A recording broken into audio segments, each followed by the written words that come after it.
Class 11 students, this is your teacher Mrs. Harpreet Kaur from English Frog Club. And we were studying the chapter We Are Not Afraid to Die If We Can All Be Together. We have already done 2 parts of it and here we are to do the 3rd part of the chapter. And let's find out whether the shipmates, the sailors there in the ship were able to save themselves and reach safely to the destination where they wanted to go. Would you like to study the chapter with me? Let's move!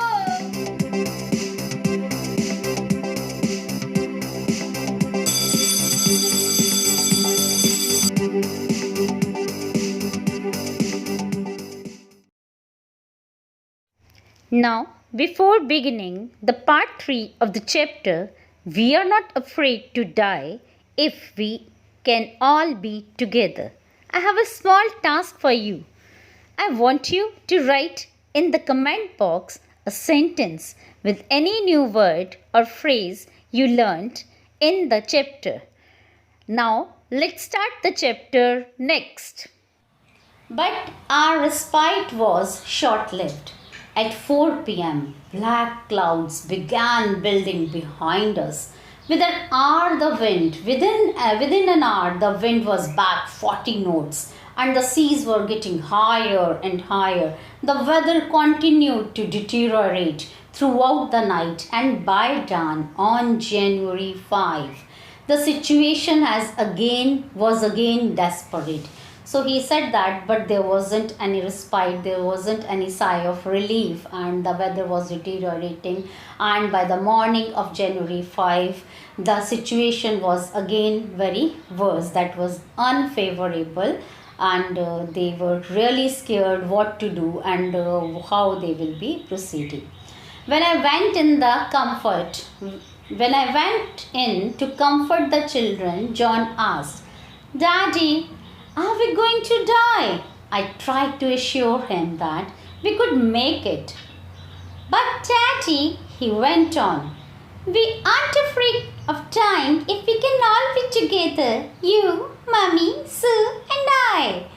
So look at the child of 6 years old who is telling his father that no worry, he's not worried about dying, but the condition is that they all should be together, that he can never think of separation even after the extreme thing that is death. Okay, he doesn't have the fear of death, but he has the fear that he should be separated from the family.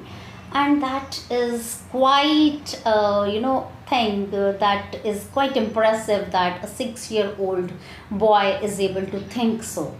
So this made him really energized, that he never wanted his son to lose his son. He never wanted that their family should be separated, and he was filled with energy, and he wanted to do each and everything now to save the ship, and he is filled with energy again, and so here he goes to save the ship. I could find no words. He said I was speechless with which to respond, but I left the children's cabin determined to fight the sea with everything I had to protect the weakened starboard side. I decided to heave on with the undamaged port hull facing the oncoming waves, using an impoverished sea anchor of heavy nylon rope and 222-liter plastic barrels of paraffin. So he changed his strategy. He became determined to fight after listening to what his son Jonathan has said, and then he started, and he was filled with energy. He said, "Okay, I'm going to fight, and I'm going to take my children out of this situation." So he changed his strategy and did whatever the thing was available to him, and he did his best and changed the strategy to carry on with the further journey. That evening, Mary and I sat together holding hands as the motion of the ship brought more and more water in through the broken planks. We both felt the end was near. So it's natural thing that the husband and wife would like to spend some time together when they feel that their end was near. They were disappointed and they were worried about the children also. So they were sitting quietly and something happened at that time. But Wade Walker rode out of the storm by the morning of January 6. With the wind easing, I tried to get a reading on the sextant. Back in the chart room, I worked on the wind speed. So he said that, but although they were disappointed, but that night also went smoothly. Nothing happened to their ship, and now they are into the next day, that is January 6. Okay, so let's see what happens on January 6. So he went to the chart room and he worked on the wind speeds, changes of course, drift and current in an effort to calculate our position. The best I could determine was that there were somewhere in 15,000 kilometers of ocean looking for 65 kilometer wide island. So after doing all the calculations, he came to know, he just able to calculate that there was a 65 kilometer wide island, and which was around, they were around 115,000 kilometers in the ocean. They were away such a distance. While I was thinking, Sue, moving painfully, joined me. The left side of her,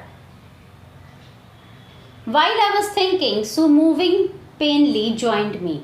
The left side of her head was now very swollen and her blackened eyes narrowed to slits.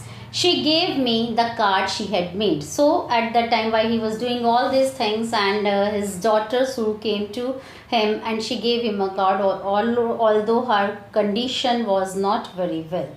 On the front, she had drawn caricatures of Mary and me with the words, "Here are some funny people. Did they make you laugh?"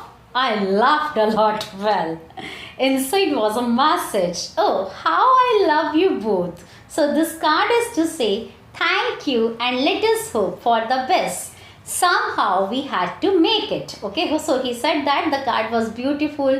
He had made that girl had made two cartoons. Caricatures are the cartoons, and looking at the cartoons of his wife and he really laughed a lot. And then the message was written that everything will be okay.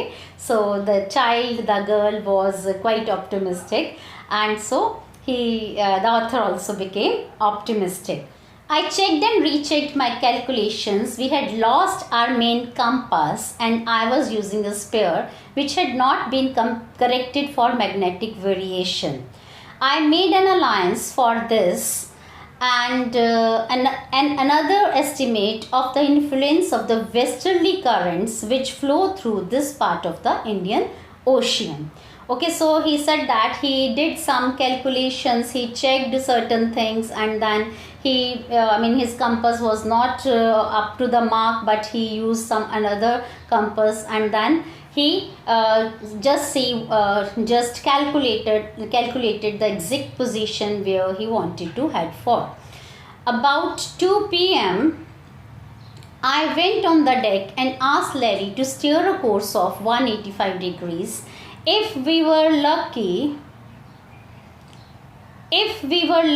I told him with the conviction I did not feel, he could expect to see the island at 5 p.m. He said that I told him that with this speed at 2 p.m. he went to Harry and told him to go into this direction at this and this speed, at a particular speed, and with that speed they might be reaching to the island at 5 p.m. and but he himself was not quite sure that whether they'll be able to reach there or not, because he was not very confirmed about the compass and the calculations he had did, because those things were not quite accurate. Let's move and see what's there in the next paragraph. Then with a heavy heart I went below, climbed on my bunk and amazingly, I dozed off. When I woke up, oh, it was 6 p.m. and growing dark. I knew we must have missed the island. With the sail we had left, we couldn't hope to go back to beat back into the westerly winds. Oh, what happened? He got up at 6 and he was really worried. Oh my God, what will happen now? We have left the island and we won't be able to go back. Our ship is in such a bad condition.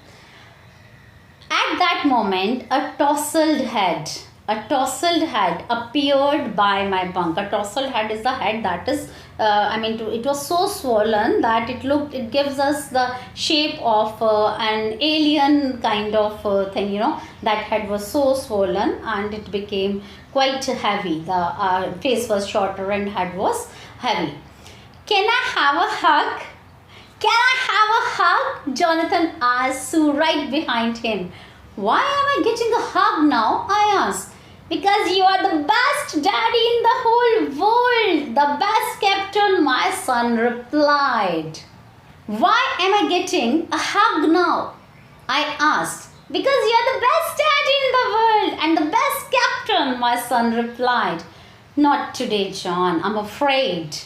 Why? You must be, said Sue in a matter-of-fact voice. You found the island! What? I shouted. It's out there in front of us, they chorused, as big as a battleship. I rushed on the deck and gazed with a relief at the stark outline of Isle Amsterdam. It was only a bleak piece of volcanic rock with little vegetation, the most beautiful island in the world. Caesar, listening this, I hurried up to the deck and I could see the island right in front of my eyes. And that day, that small island with little vegetation, which was made of volcanic rock, looked me. It was the most beautiful island, the most beautiful thing in the world he had ever seen. Because that thing brought the hope back of life in them. Let's move and see what we have next in the story. I think we are approaching near the end of the story. So don't go away. Stay with me. Let's read what's there in the story ahead. Yeah, that's the end of the story now. Let's read. We anchored offshore for the night, and next morning all 28 inhabitants of the island cheered us. They helped us ashore. So they said that it was already late, so they anchored offshore only, and next morning the inhabitants of the island, inhabitants are those who are living at a particular place, okay, habitant and then inhabitants of the island, they cheered them up, helped them, they made them happy. They said, oh yes, you are welcome here, and then they helped them to get ashore. With the land under my feet again, my thoughts were full of Larry and Herbie, cheerful and optimistic under the driest stress, of Mary, who stayed at the wheel for all those crucial hours. Most of all, I thought of a 7-year-old girl who did not want us to worry about a head injury, which subsequently took 6 minor operations to move the recurring blood clot between the skin and the skull, and of 6-year-old boy who was not afraid to die. So the author here is expressing his feelings, that how he felt when he first stepped on the land after working so hard, after being there in the storm for so many days, for those couple of days. Those were the worst days of his life. And he said that it was a recalling of all the things, how his crew members, Larry and Herbie, were optimistic and they kept on pumping out the water and did everything to save the ship, and his wife Mary, who held the steering for such a long time, who managed the steering for such a long time.